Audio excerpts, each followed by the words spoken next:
সুপ্রিয় শিক্ষার্থীরা, এই ভিডিওটিতে সপ্তম শ্রেণীর ইংলিশ ফর টুডে বইটির ইউনিট 5 ও 6 এর গুরুত্বপূর্ণ লিসেনগুলোর লিসেনিং টেস্ট নিয়ে আলোচনা করব। প্রথমে unit 5 great woman to remember. Unit 5 এর লিসেন 1 এ রয়েছে Bangamata our source of inspiration. এই লিসেনটির ভিডিও আমি পূর্বেই তৈরি করেছি, যা তোমাদের লিঙ্ক আমি ডিসক্রিপশন বক্সে দিয়ে দিব। এরপর লিসেন 2তে রয়েছে বেগম রোকেয়া 1, এখানে একটি প্যাসেজ দেওয়া আছে, কিন্তু লিসেন 3তে আছে লিসেনিং টেস্ট, যেখানে কোনো প্যাসেজ দেওয়া নেই, কিন্তু এর একটি সিডি শুনতে বলা হয়েছে, সেটি এখন তোমাদের শোনানো হবে। Begum Rokea's husband, Shakhawat Hussain, died in 1909. 5 months after his death, Rokea set up a high school for girls in Bhagalpur. In memory of her husband, it was named Shakhawat Memorial Girls High School. There was a dispute among the members of her husband's family over the school land. Later, the school was moved to Kolkata. The school is now one of the most popular schools for girls. It is run by the Paschim Bangla state. Rokea started her literary career in 1902 with a Bangla story entitled Pipasha. She also wrote a good number of short stories and novels. Her major publications are Sultana's Dream and Poddorag. Begum Rokea died of a massive heart attack on 9th December 1932. এরপর unit 6 laser এর 8টি listen নিয়ে আলোচনা করা হবে। প্রথমেই একটি চমৎকার কবিতা শুনে নেওয়া যাক। কবিতার নাম laser. Leisure. What is this life if full of care? We have no time to stand and stare.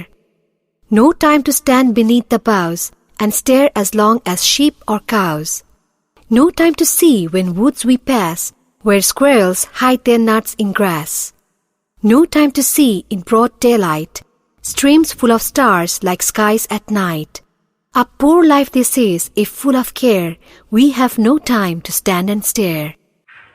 এরপর লিসেন 4 এ থাকা লিসেনিং টেস্টটি শুনবো, travelling by train. The school is closed for summer. Jishan and his younger sister Julie have finished their half-yearly exams. Now they have plenty of time to watch TV and chat to their friends online.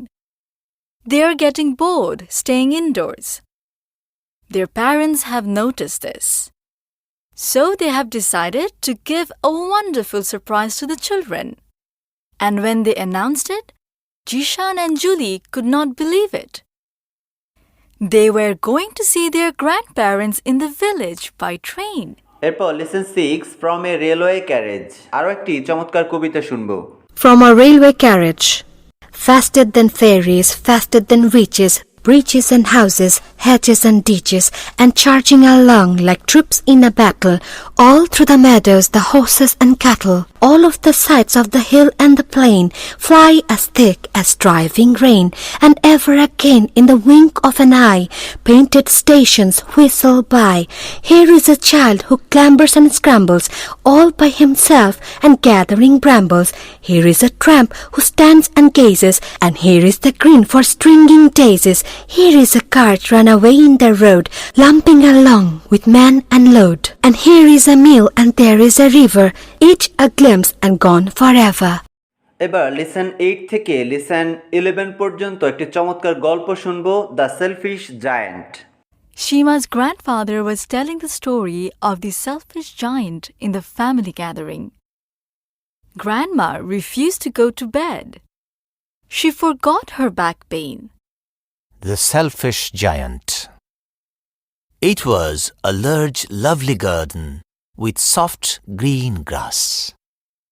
Here and there, over the grass, stood beautiful flowers. Also, there were fruit trees around the garden. One day, the giant came back.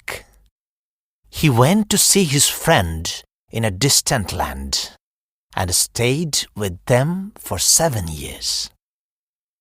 When he arrived, he saw children playing in his garden. "What are you doing here?"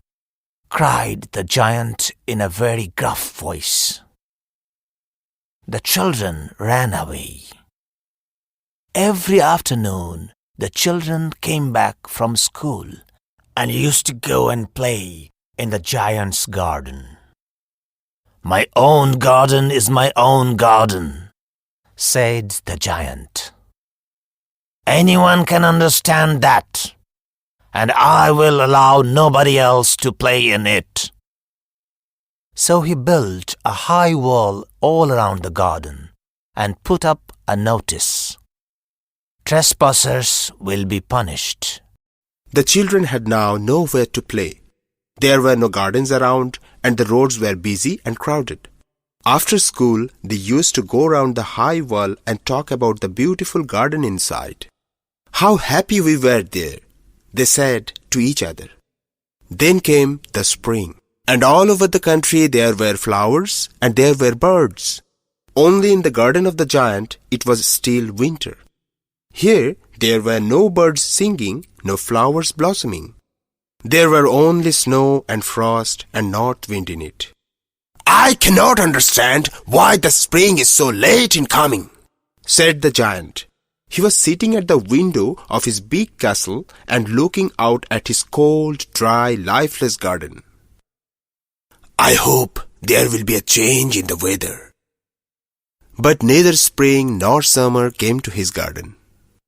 One morning, the giant was lying awake in bed when he heard some lovely music.